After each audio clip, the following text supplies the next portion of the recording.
बसपा से अपना सफर तय किया, फिर मैं कांग्रेस में गया, फिर मैं बीजेपी में गया, आज कांग्रेस में खड़ा हूँ। सदस्यता लेने जा रहे हैं सदस्य, कोई मुद्दा नहीं है। मुझे इस बार लगा कि मध्य प्रदेश में कांग्रेस की सरकार बननी चाहिए और मुझे उसमें सहयोगी बनना चाहिए, इसलिए मैंने आज कांग्रेस की सदस्यता ली है माननीय राष्ट्रीय अध्यक्ष जी के समक्ष।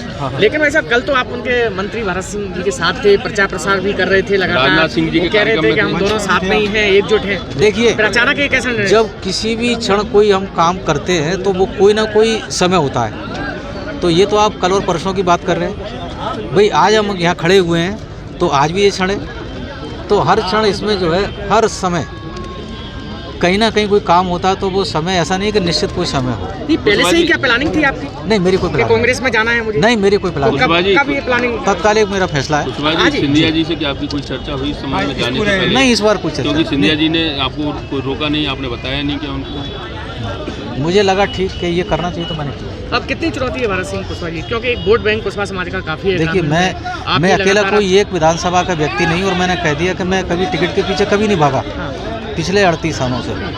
कुछ लोग कह रहे हैं आपको टिकट नहीं मिला इसलिए आपने छोड़ दी। नहीं, ऐसा कभी कुछ लगा क्या?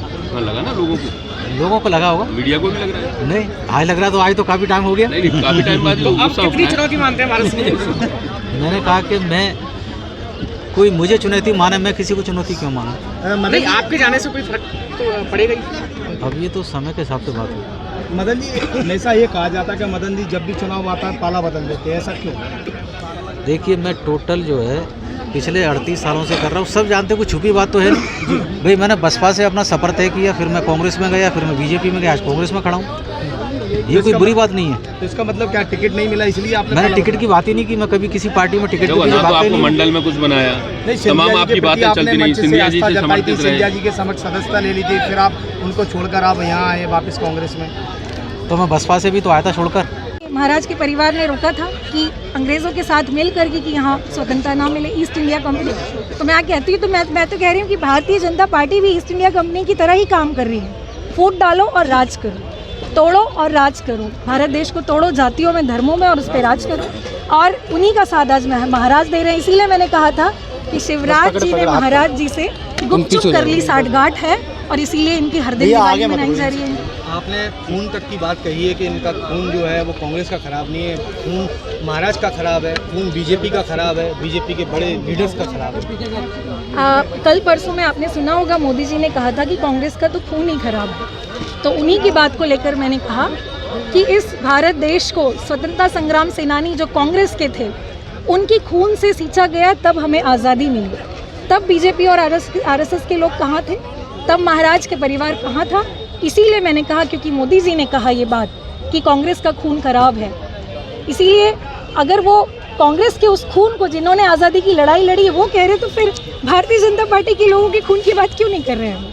क्योंकि आप लंबे वक्त तक आपने प्रशासनिक सेवा भी की है, क्या देखती हैं योजनाओं की वास्तविक स्थिति को? कि सरकारें बखान भी करती हैं, प्रचार प्रसार भी करती हैं, अधिकारी भी जब पद पर रहते हैं तो वो भी करते हैं, शायद आपने भी किया होगा, क्या तस्वीर मानते हैं? मुझे लगता है कि अधिकारियों पर बहुत ज़्यादा दबाव है। और आप अभी पिछले दिनों आपने देखा विकास यात्रा चलाई गई थी, मैं भी उसमें शामिल थी। बहुत सुधार की ज़रूरत है प्रशासन के अंदर भी, और भारतीय जनता पार्टी की सरकार अपने हितों को साधने के लिए जो है वो अधिकारियों को भ्रष्टाचारी बनाने को तैयार है, कमीशन के लिए तैयार है, वो अपने पुलिस को गुंडागर्दी करवाने के लिए तैयार है, जो कि मेरे साथ हुआ।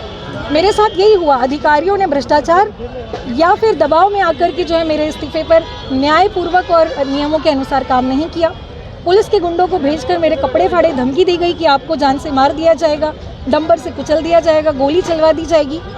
तो ये प्रशासन और शासन ने जो किया, आप साफ साफ देख सकते हैं कि किस तरीके से अधिकारी दबाव में अपनी नौकरी कर रहे हैं।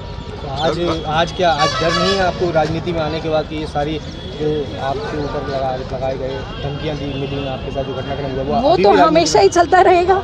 लेकिन हम तो तब भी नहीं रुके जब हमने न्याय पद यात्रा 335 किलोमीटर की आमला से भोपाल के लिए निकाली थी। हम शिवराज जी के गाँव भी गए थे, जैत, जहाँ उनका जन्म हुआ है, उनका स्वयं का गाँव। आप वहाँ की स्थिति देखेंगे तो दंग रह जाएंगे। जिस न्याय की और आदिवासियों की बात मुख्यमंत्री जी कहते हैं, जिस लाडली बहना की बात वो करते हैं, उनके गांव जैत जाके उनके सरपंच महोदय से पूछे जो आदिवासी समाज के हैं, वो कहते हैं कि मैं तो नाम मात्र का सरपंच हूँ, चलाते तो दबंग यहाँ के लोग हैं।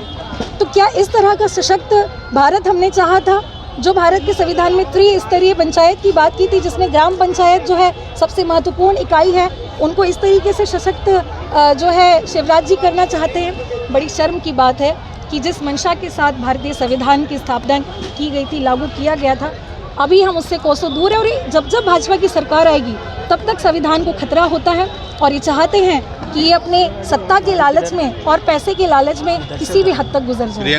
हमसे जुड़े रहने के लिए हमारे YouTube चैनल को सब्सक्राइब करें और नई वीडियो की नोटिफिकेशन के लिए बेल आइकॉन को दबाएं। अगर आप ये वीडियो Facebook पर देख रहे हैं तो लाइक जरूर करें और ज्यादा से ज्यादा शेयर करें। धन्यवाद।